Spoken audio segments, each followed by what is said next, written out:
Welcome to சுடுதண்ணி. இன்றைக்கி நம்ம வீடியோவில் மீதமான பரோட்டா வச்சு ஒரு சூப்பரான ரெசிபியை தான் பார்க்க போகிறோம். பரோட்டா ஃப்ரை எப்படி பண்ணுறதுன்னு பார்க்கலாம். இதுக்கு ரொம்ப மினிமம் இன்க்ரீடியன்ட் வச்சு நம்ம பண்ண போகிறோம். இது லஞ்ச் பாக்ஸ் கூட நீங்கள் கொடுத்து விடலாம், ரொம்பவே அருமையாக இருக்கும். இதோட இன்க்ரீடியன்ஸை நான் டிஸ்கிரிப்ஷன் பாக்ஸில் கொடுக்குறேன். இப்போ வாங்க சேர்ந்து சமைக்கலாம். ஃபர்ஸ்ட் இதுக்கு நம்ம மீதமான பரோட்டா எடுத்துக்கலாம். இதை நான் நல்லா பிச்சு போட்டுக்கிறேன். பிக்கிறதுனா லேயர்ஸை கூட நீங்கள் தனித்தனியாக பிக்கணும், அப்போ தான் ஹார்டாக இல்லாமல் நல்லா சாஃப்டாக இருக்கும். ஸோ நல்லா முடிஞ்ச அளவுக்கு தின் பீசஸாக இதை பிச்சுக்கோங்க.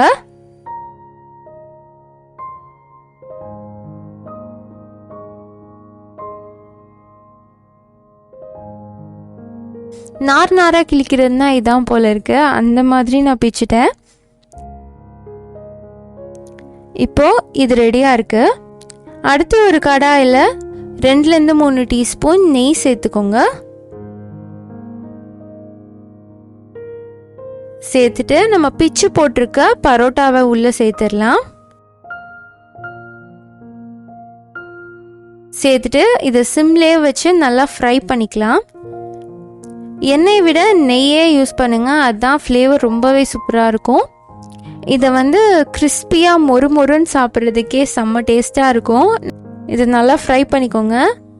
ஃப்ரை பண்ணாமல் விட்டிங்கன்னா அடியில் ஃபுல்லாக தீஞ்சிரும். ஸோ அப்பப்போ நீங்கள் மிக்ஸ் பண்ணிட்டே இருக்கணும். அடுப்பை லோ ஃப்ளேம்லேயே வச்சுக்கோங்க.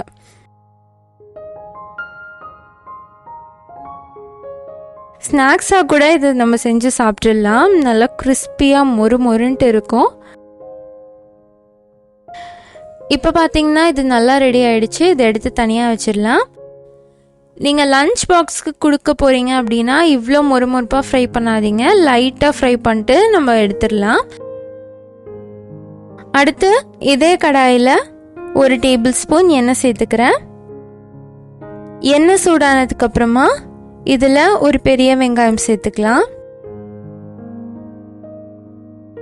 சேர்த்துட்டு நல்லா வதக்கிடுங்க.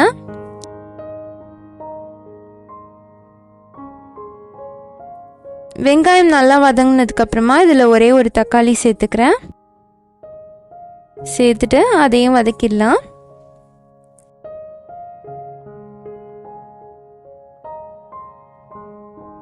தக்காளி நல்லா சாஃப்டாக வதங்கணும், அந்தளவுக்கு வதக்கிக்கோங்க. இது சீக்கிரமாக வதங்குறதுக்காக 1/2 டீஸ்பூன் உப்பும் சேர்த்துக்கிறேன். சேர்த்துட்டு தக்காளியை நல்லா வதக்கி விட்டுறேன். இப்போ பார்த்தீங்கன்னா தக்காளி நல்லா சாஃப்டாக ரெடி ஆயிடுச்சு. இதோட 3/4 டீஸ்பூன் மிளகாய் தூள் சேர்த்துக்கிறேன். சேர்த்துட்டு நல்லா மிக்ஸ் பண்ணி விட்டுடலாம். இதில் ரொம்ப நிறைய இன்க்ரீடியண்ட்டே கிடையாது, வெறும் தக்காளி வெங்காயம் மிளகாய் தூள் தான் சேர்த்து பண்ணுறோம். ஆனால் டேஸ்ட் அவ்வளோ சூப்பராக இருக்கும். இதிலே கூட நீங்கள் முட்டை கூட உடச்சி ஊற்றிக்கலாம், ரொம்ப நல்லாயிருக்கும். இப்போ பார்த்தீங்கன்னா தக்காளி நல்லா சாஃப்டாக ரெடி ஆயிடுச்சு. இப்போ நம்ம ஆல்ரெடி ஃப்ரை பண்ணி வச்சுருக்க பரோட்டாவை உள்ளே சேர்த்துடலாம்.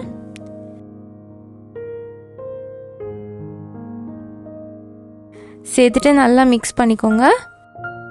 இது ரொம்ப நேரம் குக் ஆகணுன்ட்டு இல்லை, ஒரு மிக்ஸ் கொடுத்தாலே போதும். இதை இன்ஸ்டண்ட்டாக சுட சுட சாப்பிட்றதுக்கு மொறுன்னு சூப்பராக இருக்கும். இதை நீங்கள் மொறுப்பாக பண்ணிட்டு லஞ்ச் பாக்ஸில் வச்சிங்கன்னா ஆறி போய் ஹார்டாகிடும். ஸோ அப்படி பண்ணக்கூடாது.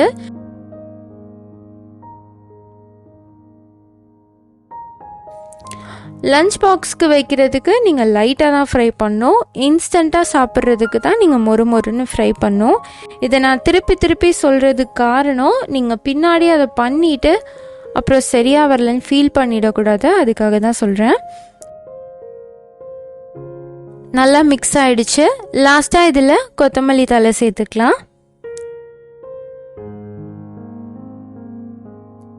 அவ்வளோதான், நம்மளோட பரோட்டா ஃப்ரை சூப்பராக ரெடி ஆகிடுச்சு. என்னோட ஃபேவரட்டான ஒரு ரெசிபி இது.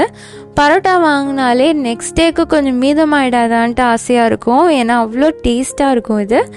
நீங்களும் இந்த ரெசிபியை ட்ரை பண்ணி பார்த்துட்டு எப்படி இருந்துச்சுன்னு கமெண்ட் பண்ணுங்கள். இந்த வீடியோ உங்களுக்கு பிடிச்சிருந்தா லைக் பண்ணுங்கள். சுடு தண்ணி சேனலை சப்ஸ்கிரைப் பண்ணுங்கள். தேங்க்யூ.